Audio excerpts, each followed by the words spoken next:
پیارے بچوں،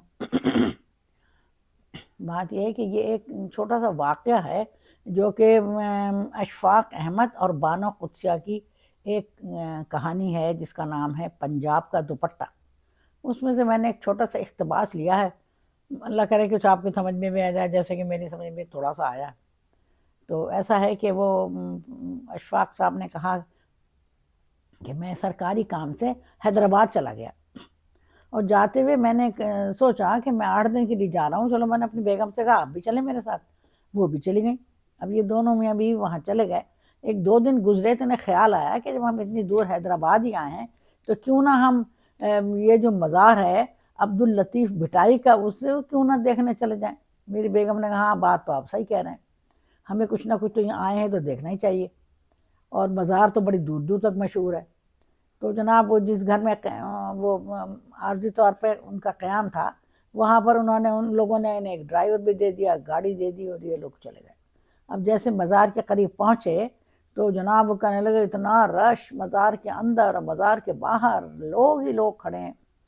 تو یہ کہنے لگی بھائی ہمیں اندر جانے کا کیسے موقع ملے گا، اللہ کرے کو موقع مل ہی جائے۔ خیر یہ بھی کچھ نہ کچھ کر کے اور جگہ بنا کے ہی مزار کے احاطے میں چلے ہی گئے، اور مزار کے احاطے میں گئے تو وہاں جناب کچھ لوگ بیٹھے ہوئے، اور خاص قسم کا ایک میوزک ہوتا ہے ان کا سندھیوں کا جسے وہ کہتے ہیں وائی، وہ وائی بجا رہے تھے، اور جب وائی بجتی ہے تو جناب سب سازندے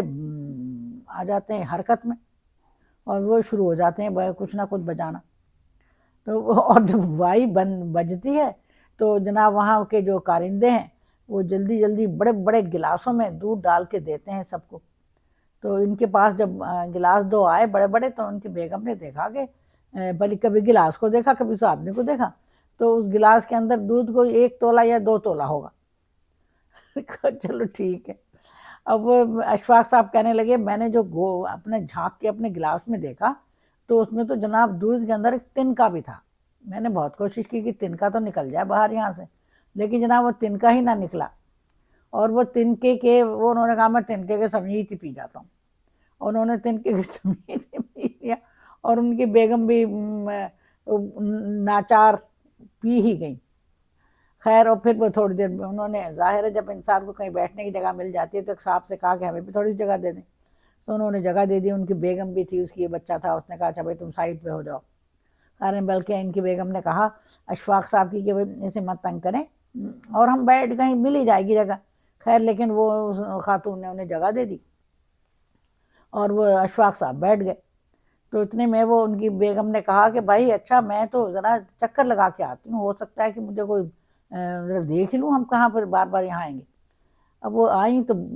کوئی 10-15 منٹ گزر گئے، اور ان کا بھائی یہ راستہ شاید کھو گئی، لیکن خیر وہ تھوڑی دیر کے بعد آئیں ہانپتی کانپتی، اور کہنے لگیں بھائی اوفو چلیں اشفاق صاحب میں آپ کو چیز دکھاتی ہوں، اور بڑے بیچاری پریشان تھیں۔ جب وہاں گئیں تو کہنے لگیں مزار کے باہر ایک لڑکی کھڑی تھی، اور اس نے اپنا دوپٹہ ان کے مزار کے کنڈے سے باندھا ہوا تھا، تو اور وہ بہت زیادہ پریشان تھی، اور اس کے پاؤں من بھر کے ہوئے تھے۔ تو انہوں نے لوگوں سے پوچھا کہ بھئی یہ کیا چیز ہے، تو مزار کا جو مجاور ہوتا ہے نا، اس نے کہا کہ یہ جو ہے اس لڑکی کے بھائی کو مل گئی یہ سزا، تو وہ اسے معاف کروانے آئی ہوئی، یہ کہہ رہی ہے آپ تو اللہ کے بڑے پہنچے ہوئے بندے ہیں، اور میری آرزو سن لیں۔ اور یہ وہاں سے ہلی نہیں رہی، کوئی 12-13 دن ہو گئے اسی طرح کھڑی ہے، اور کبھی اگر بہت ہی بھوک لگتی ہے تو اگر کوئی اسے کچھ کھلاتا ہے تو ایک کھجور کھا لیتی، اور باقی پاؤں کا تو حشر خراب ہے۔ تو انہوں نے تو بیچارے وہ کہنے لگے کہ رات کو تو مزار کا دروازہ بند ہو جاتا ہے تو باہر ہی کھڑی ہو جاتی ہے، اور اپنا دوپٹہ اس نے کنڈے سے باندھا ہوا ہے۔ وہ تو بڑے حیران ہوئے، اور انہوں نے کہا کہ اچھا بھائی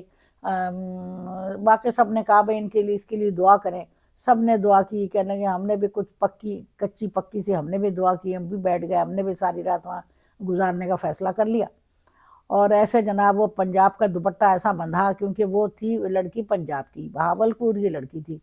تو انہوں نے کہا بھئی یہ تو ایسا لگتا ہے کہ یہ دوپٹہ باندھا گیا ہے، یہ اصل میں حیدرآباد یا اور پنجاب کی آپس میں، آپ سمجھ لیں سندھ اور پنجاب کی آپس میں، انہوں نے کہا کہ اتنی اچھی دوستی ہوگی، کوئی جھگڑا نہیں ہوگا، کوئی محبت ہی بڑھیں گی، اور جب تک یہ دوپٹہ بندھا رہے گا کوئی مسئلہ ہوگا ہی نہیں۔ یہ اشفاق صاحب کا خیال تھا۔ تو بس بہرحال بیٹے یہ ہے تو ایسی چھوٹی سی کہانی لیکن بات یہ ہے کہ ہمیں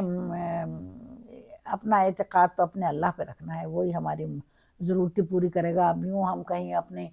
وقت کو ضائع کرنے کا فائدہ کوئی نہیں ہے. ہمیں اپنے اللہ سے لو لگانی ہے، اللہ سے مانگنا ہے. میرے پیارے بچوں، یہ ہمیں اس سے یہی سبق ملتا ہے کہ اللہ تعالیٰ کے سوا تو کوئی نہ کوئی ایک اتنی سی چھوٹی چیز بھی نہ تو نفع دے سکتی ہے نہ نقصان پہنچا سکتی ہے. تو ہمیں اپنے اللہ سے لو لگانی ہے، اس سے مانگنا ہے، اور اسی سے اپنے ہر طرح کی تکلیف اور جو بھی، حد تک کہ کہتے ہیں جوتے کا تسوا ہی مانگنا ہے تو ڈائریکٹ اپنے اللہ سے مانگو، جس نے ہمیں پیدا کیا ہے، جس نے ہمیں یہاں بھیجا ہے کسی مقصد کے لیے، اسی کی تعریف کے لیے بھیجا ہے نا. ہم اپنے اللہ کی تعریف کریں، تعریف کریں، تعریف کریں، بس تعریف ہی کرتے جائیں، اور اس تعریف میں ہماری زندگی گزر جائے، ہمیں انتہائی خوشی ہوگی. اور اللہ تعالیٰ ہمیں معاف کر دے، ہماری خطاؤں کو معاف کر دے. میرے پیارے بچوں، بس چلیں، اللہ حافظ.